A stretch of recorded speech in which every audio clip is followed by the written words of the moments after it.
Welcome to the channel, guys. My name is Jess. So Bitcoin has just seen a massive tumble below 75,000, wiping out over $1.5 billion in longs in the last 3 days. We're now coming up on what could be the most important weekly candle close of 2025. So let's dive into the charts today and talk about the recent price action, including an in-depth analysis of both the short time frame and high time frame and what it means for the future.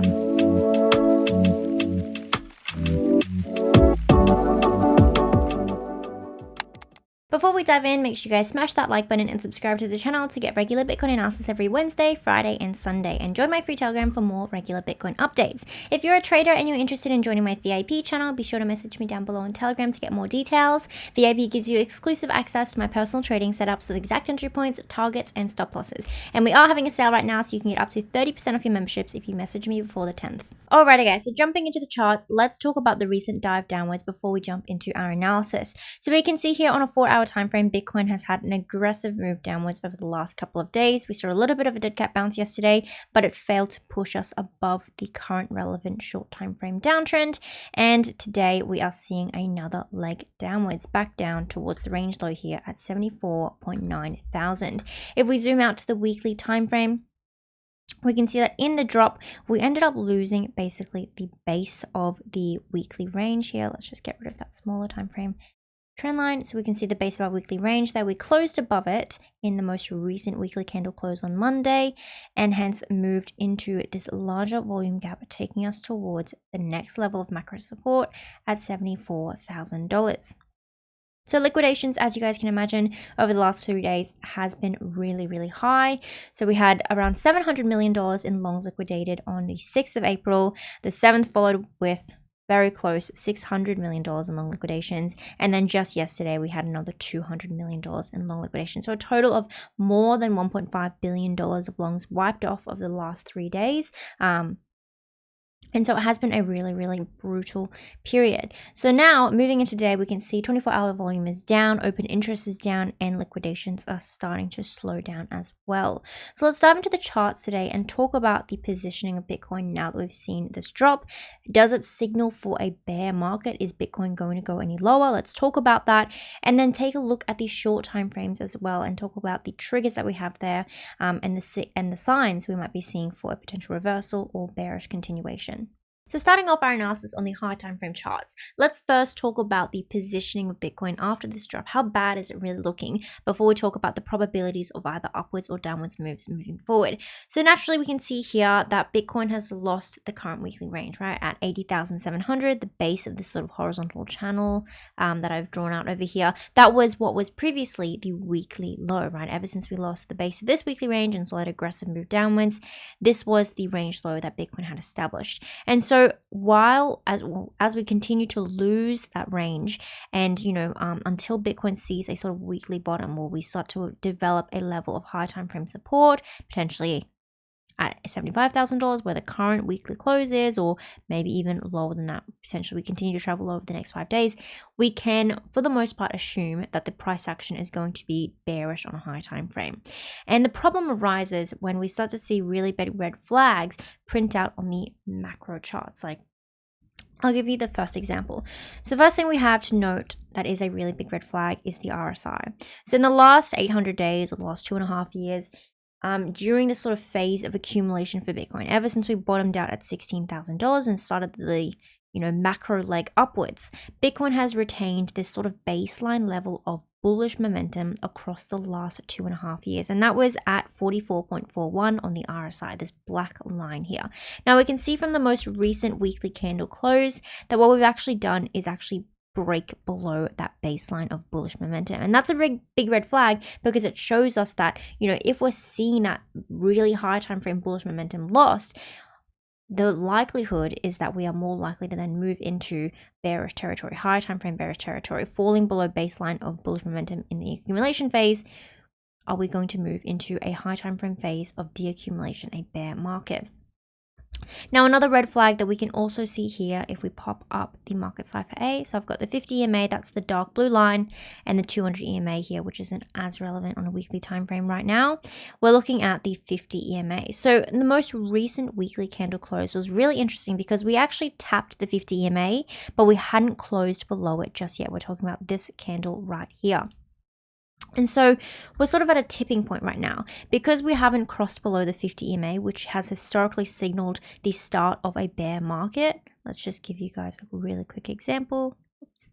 Moving over here, right, we have a cross below the 50 EMA, an inability to push above it on the higher time frame, and then, you know, the movement into the bear market. Over here, we did break below it, but we ended up bouncing on something I can't remember every single time. I can't remember it. The Gaussian channel. There you go. We bounced on the Gaussian channel, reclaimed the 50 EMA, and then we bounced on the midline of the Gaussian channel on the 3-day time frame and saw a secondary rally, right?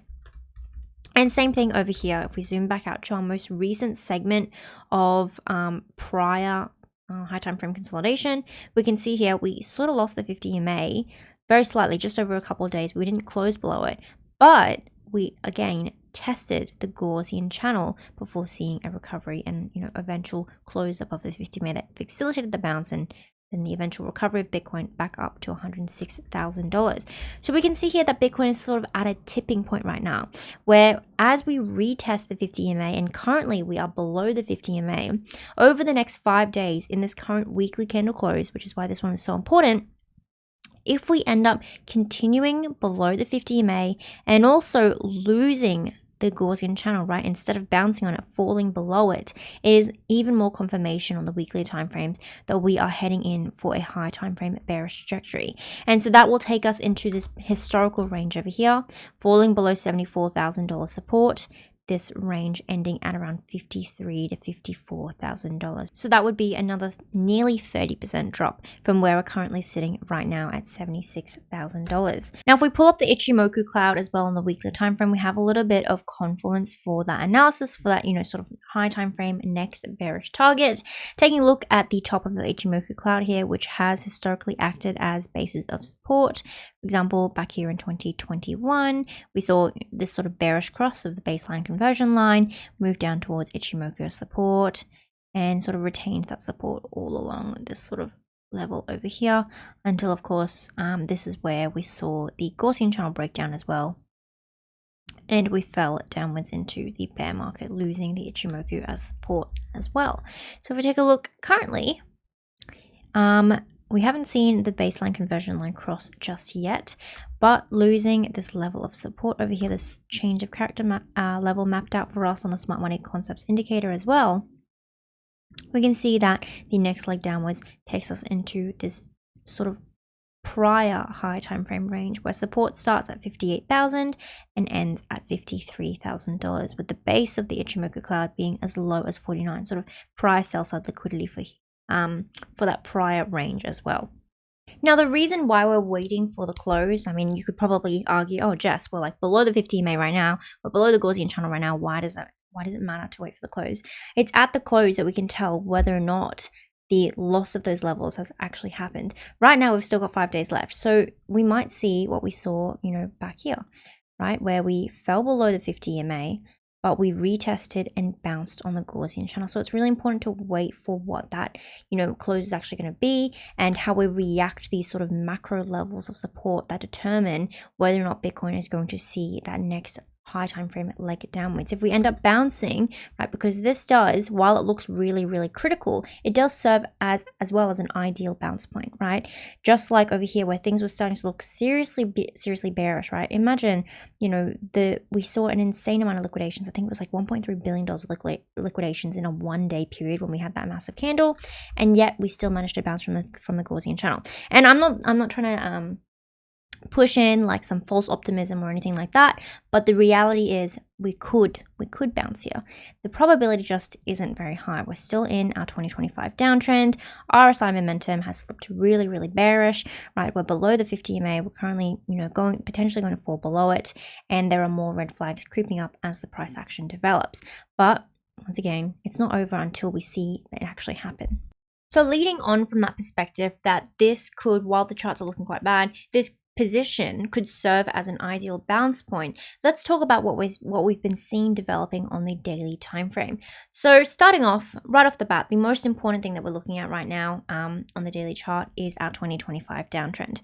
Until Bitcoin sees a breakout from this downtrend, we cannot, I guess, confidently say that the charts have flipped to being bullish at all, right? We're consistently forming these lower highs on the price action. We're not really flipping any of those levels to being support, right? Even in this retest here, when we momentarily broke above the 2025 downtrend, we couldn't flip the prior high to being support. We rejected right off that as a level of resistance, and that became the catalyst for this downwards move to $75,000, right? So that is, I guess, in terms of looking for a potential flip on the daily time frame, and a reversal for Bitcoin, that is the first thing that we're looking for, is a breakout from the 2025 downtrend and a flip of the prior high to being support. But what we can also see here, aside from that downtrend, is if we take a look at the RSI, over the last 2 to 3 weeks, I want to say, across these 3 lower lows on the price action, we've actually seen bullish divergence every single time. So this instance of bullish divergence over here was really, really important, right? Because we had just seen a really big leg downwards, another move to $76,000.